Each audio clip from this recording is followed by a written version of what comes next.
नमः श्री महागणाधिपतये नमः श्री सरस्वत्यै नमः భక్తులారా వ్యాసప్రోక్త భాగవత మహాపురాణం యథాతథంగా చెప్పుకున్నాం. ఇందులో భాగంగా 7 స్కందాలు పూర్తి చేసాం. 12 స్కందాల్లో 8వ స్కందం ప్రారంభించి 3 భాగాలుగా చెప్పుకున్నాం. ఈ రోజున 2 భాగాలు చెప్పుకున్నాం. ఈరోజు 3వ భాగం చెప్పుకుందాం. చెప్పుకునే ముందు వ్యాస భగవాన్ని ప్రార్థన చేసుకుందాం.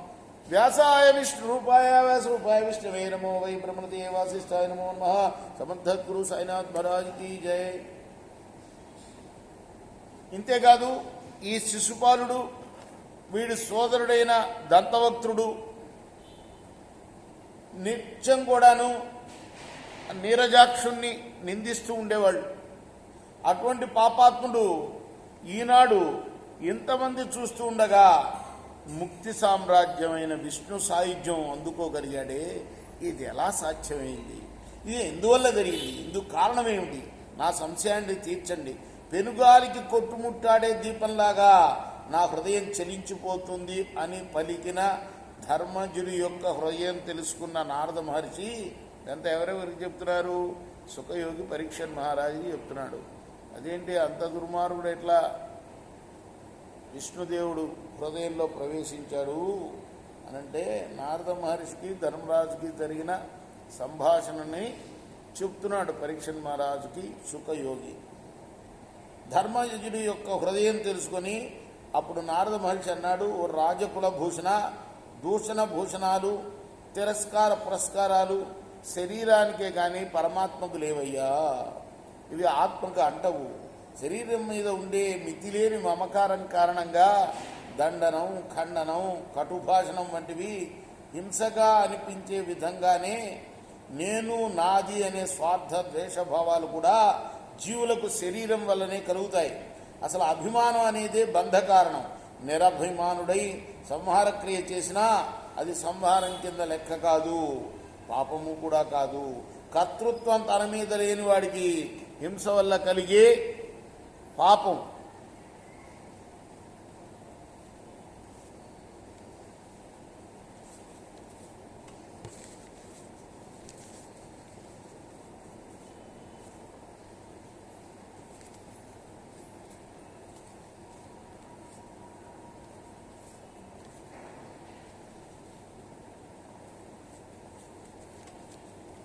ఏమీ ఉండదు.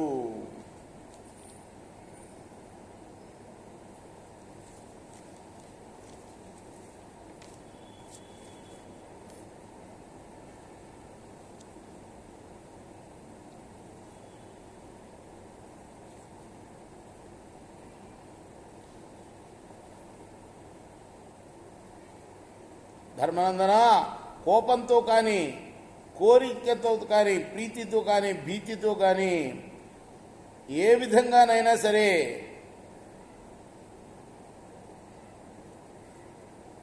విష్ణుదేవుని సాన్నిధ్యం లభించే వీలుందయ్యా. ఈ బద్ధజీవుడు దేహం నశించినప్పుడు సకల జీవుల యందలి పరమాత్ముడు భౌతిక దేశం అనే మిథ్యాభావన ఆయనకు ఉండదు. కనుక ఆయనకు నిందల వల్ల, స్తుతుల వల్ల ఏమీ ప్రయోజనం లేదు. నిందాస్తుతులకు అతడు అతీతుడు సుమా. ఆ మహావిష్ణువుని విశృంఖలమైన నిరంతర విరోధంతో లేక శత్రుత్వంతో చేరటం కంటే భక్తితో చేరటమే కష్టం సుమా. అనురాగంతో చేసే ఆరాధన కన్నా ద్వేషంతోనే భగవంతుని యందు ఎంత తీవ్రంగా తన్మయుడి అయితే అంత తరుగా సారూప్యం పొందవచ్చేమో అని నాకు అనిపిస్తుంది అని నారదుడు ధర్మరాజుతో చెప్తున్నాడు. తుమ్మిద ఒక పురుగును తెచ్చి గోడ కలనంలో దాన్ని బంధించి దాని చుట్టూ ఝుంకార నినాదం చేస్తూ తిరుగుతుంది. ఆ కీటకమేమో భయంతో శత్రుత్వంతో దాన్నే సదా తలుస్తూ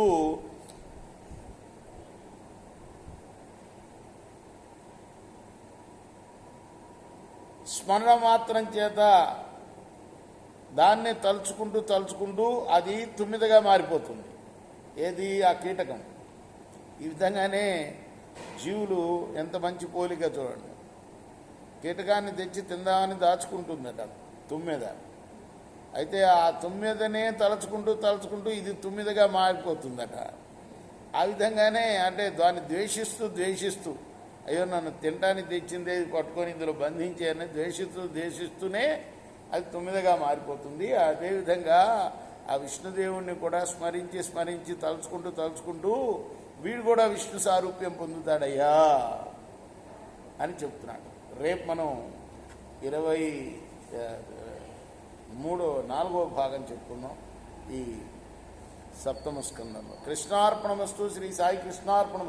శ్రీ సచ్చిదానంద సద్గురు సాయినాథ్ మహారాజ్ की जय. చేకోరా హారతి దిగో సద్గురునాథ దేవ సాయినాథ. పాంచభౌతిక తత్వములనే హారతులిత్తుమురా. నిర్గుణమ్మగు స్థితే వీడి ఎట్లి ఆకారం పొందితివో సాయిరాం. సర్వము నిండిన నీవే ఇంకను ఉంటివి తల్లివలే. రజోతమో సత్వము నుండి మాయటు జనించే బాబా మాయటు జనించే. ఆ మాయ నుండి వేరే మాయ ఏ తీరుగా వచ్చే. సప్తసాగరాలు నీకు క్రీడారంగములు బాబా క్రీడారంగములు. నీ లీలాతల విస్తారణకే విశ్వము సృష్టాయే. బ్రహ్మాండముల రచనము మాకు ఎలా చూపేవు బాబా ఎలా చూపేవు. తుకారామి కృపాలుడంటూ సాయిని కీర్తించే. చేకోరా హారతి దిగో సద్గురునాథ దేవ సాయినాథ. పాంచభౌతిక తత్వములనే హారతులి